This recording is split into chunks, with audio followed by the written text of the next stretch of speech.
اللهم بلغنا رمضان غير فاقدين ولا مفقودين. اللهم إنا لك نعبد ولك نركع ونسجد وإياك ندعو ونحمد. آمنا بك نرجو رحمتك ونخشى عذابك، إن عذابك كان محذورا. بارك اللهم لنا وللمسلمين في صوم شهر رمضان، وأعنا فيه وفي غيره على الصيام والصلاة والقيام وعلى تلاوة القرآن. وصل اللهم وبارك على سيدنا محمد وعلى آله وصحبه وسلم. السلام عليكم ورحمة الله. أهلا بيكم مع وصفة جديدة من وصفات أمون. النهاردة دي تالت حلقة من حلقات مقبلات وسلطات شهر رمضان. ربنا يعود عليكم الأيام بخير. أول حاجة عندنا النهاردة هي سلطة الزبادي. معروف ان الزبادي مهم جدا في شهر رمضان لانه بيقلل من احساسنا بالعطش، خصوصا لما بيتاكل على السحور. سلطة الزبادي هعملها لكم النهاردة بطريقة جميلة جدا ولذيذة جدا، وحتى لما بيحبش الزبادي هياكلها. تابعوا معايا المقادير. بحتاج 250 ملي من الزبادي، يعني مج كبير مليان.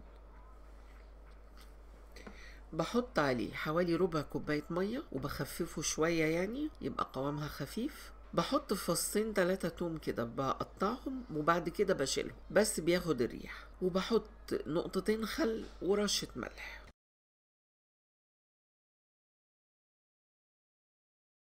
بحتاج قلب الخيار، قلب خيارة أو خيارتين كده كبار. بطلع قلبهم وبهرسه كويس وبحطه على السلطة.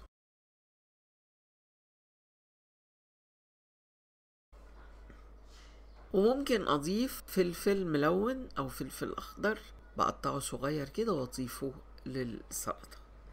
بس دي بتتقدم ممكن مع السحور مع الفول، بيبقى طعمها لذيذ جدا وبتقلل من إحساسنا بالعطش، خصوصا مع الخيار. تاني حاجة بقى هقولها لكم النهاردة هي إيه؟ هنعمل مع بعض البطاطس المشوية في الفرن. البطاطس المشوية في الفرن دي طبق لذيذ جدا، وبيبقى مطلوب في سفرة الفطار وفي السحور. هنعمله النهاردة بطريقة سهلة جدا وبسيطة. البطاطس بقطعه صغير أو طويل صوابع زي ما أنا عايز.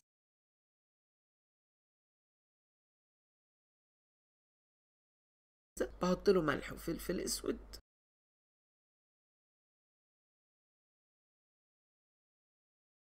وبحط له حوالي 3 معالق من الزبدة المخلوطة بالزيت.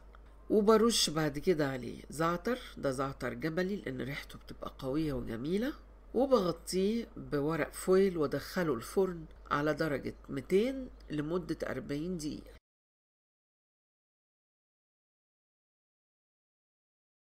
كده البطاطس استوى تماما.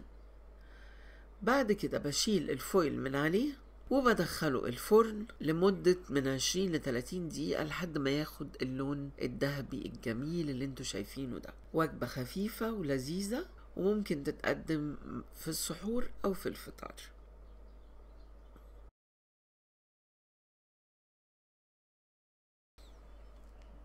الصنف الأخير النهاردة هو السمبوسة.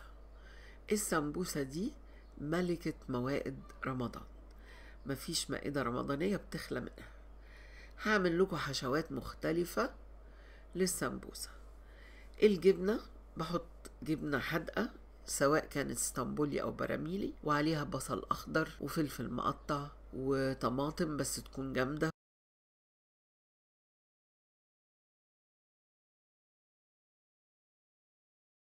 بقلبهم مع بعض، وبحط لها ممكن كمان جبنة رومي لو عندي أي بواقي جبن بقى، تشيدر، فلامنك، موتزاريلا، أي حاجة جديدة بنحطها بتخلي الطعم أغنى وأحلى.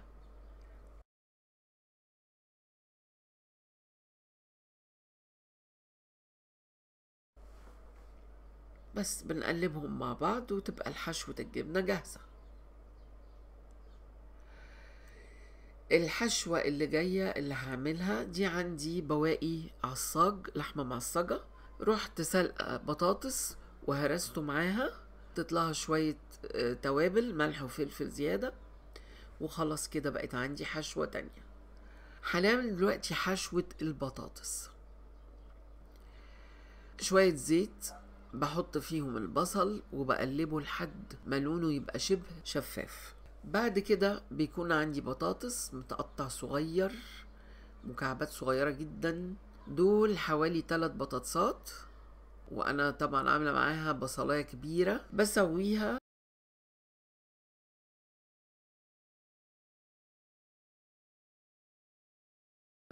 بس بحط لها الاول الملح، تقريبا معلقة صغيرة مليانة او ازيد شوية.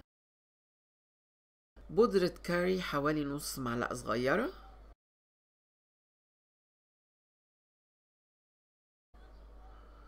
وكركم حوالي ربع معلقة، ما تكتروش، ربع معلقة صغيرة يعني. بقلبهم مع بعض وبسيبها كده تستوي على النار مع التقليب من وقت للتاني. بتاخد لها حوالي 7 دقايق. بعد كده بدوقها، لو لقيتها محتاجة كمان ملح بزود لها شوية ملح. خلاص كده هي جاهزة.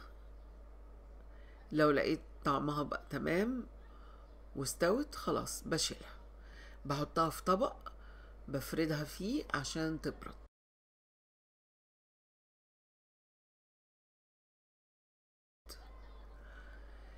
هعمل بعد كده حشوة الفراخ. شوية زيت، حوالي معلقة كبيرة من الزيت.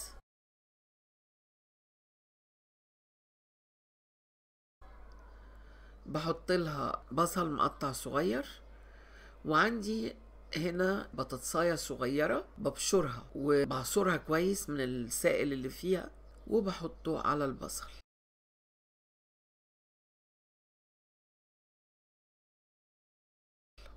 بقلبها كويس قوي مع البصلاية. بعد كده بجيب نص كيلو من الفراخ المخلية من العظم ومن الجلد. انا مستعملة هنا وراك، انتوا ممكن تستعملوا وراك او صدور زي ما انتوا عايزين. وبرضو التوابل، بودرة كاري معلقة صغيرة، نص معلقة كركم، ومعلقة صغيرة من الفلفل الاسود.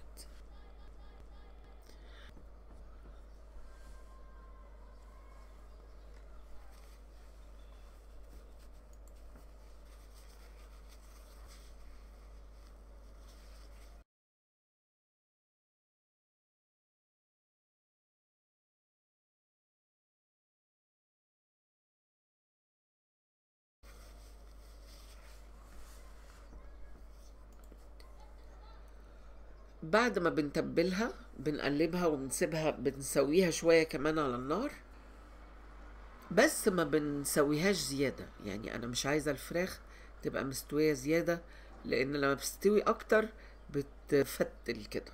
احنا عايزينها تبقى لسه جوسي، يبقى فيها عصارة. خلاص هي كده استوت تقريبا، أخدت حوالي 10 دقايق على النار. دي الخلطة اللي هلزق بيها السمبوسة. معلقتين كبار دقيق، بضيف المية بالتدريج لحد ما اعمل عجينة سميكة زي عجينة الكريب كده او البانكيك. السمبوسة بطلعها من الكيس بتاعها وبحط عليها قماشة نظيفة عشان ما تنشفش. زي ما انتوا شايفين بنلفها على شكل مثلثات وبنلزقها من الأطراف بالعجينة اللي عملناها. هعمل لكم كمان كام واحدة كده عشان تشوفوا بتتعمل ازاي. ممكن برضو امسكها على ايدي، احط الحشوة بحيث اني اقدر اعمل اول مثلث، بعد كده عكس بعض كده، مثلثات عكس بعض لحد ما اوصل لنهاية ورقة السمبوسة. بعد كده نحط المادة اللاصقة دي اللي هو الدقيق والمية وبقفل. بعد كده الدقيق ده، العجينة دي بتنشف على فكرة، ما تقلقوش يعني. ده برضو هحشيه بالجبنة وهكمل باقي الكمية بنفس الطريقة.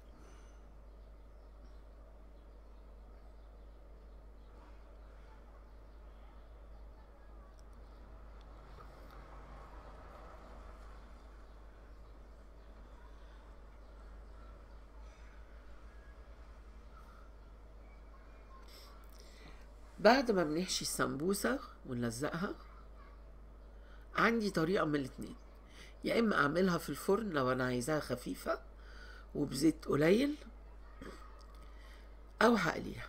لو في الفرن هرشها بس كده خفيف بشوية زيت قليلين، حوالي معلقتين من الزيت. ولو عايزة اخبزها ادخلها الفرن على درجة 180 مئوية لمدة 35 دقيقة. بس للأمانة اللي بتتحمر بيبقى طعمها أحلى، بس طبعا انتوا فاهمين ان التحمير ده بيخلي فيها نسبة زيوت كتيرة ودهون، فلو مش عايزين تتخنوا اعملوها في الفرن. معلش هيبقى طعمها مقرمش شوية، بس يعني يبقى فيها دهون أقل.